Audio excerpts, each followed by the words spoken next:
Document 2, 4 excerpts. Start of the Cold War. U.S. History. Document A. This is an excerpt from Winston Churchill's Iron Curtain speech from March 5th, 1946. From Stettin in the Baltic to Trieste in the Adriatic, an Iron Curtain has descended across the continent. Behind that line lie all the capitals of the ancient states of Central and Eastern Europe. All these famous cities and the populations around them lie in the Soviet sphere, and all are subject in one form or another, not only to Soviet influence, but to a very high and increasing measure of control from Moscow. Excerpt B.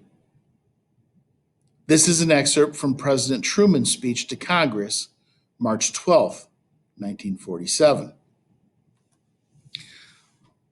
I believe it must be the policy of the United States to support free peoples who are resisting attempted subjugation, domination, by armed minorities or by outside pressure. Should we fail to aid Greece and Turkey in this fatal hour, the effect will be far-reaching to the West. The seeds of totalitarian regimes are nurtured by misery and want. They spread and grow in the evil soil of poverty and strife. They reach their full growth when the hope of people for a better life has died. Therefore, I propose giving Greece and Turkey $400 million in aid. Excerpt C. This is an excerpt from Secretary of State Marshall's speech explaining his plan for European recovery, June 5th, 1947. I need to say that the world situation is very serious. Europe must have a great deal of additional help or face heavy economic, social, and political damage. This would have a harmful effect on the world at large. There are also possibilities of disturbances because of desperation of the people concerned. The effect on the economy of the United States should be clear to all.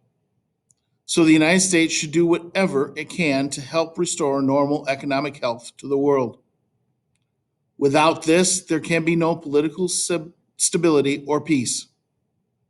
Our policy is directed against hunger, poverty, desperation, and chaos.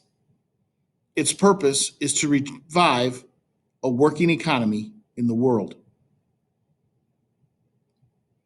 Excerpt D.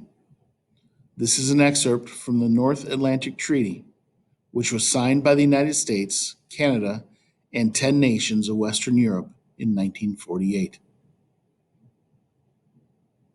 The parties agree that an armed attack against one or more of them in Europe or North America shall be considered an attack against them all.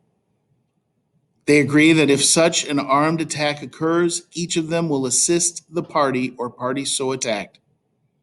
Each will immediately take whatever action is considered necessary to restore and maintain the security of the North Atlantic area. It will, if necessary, use armed force.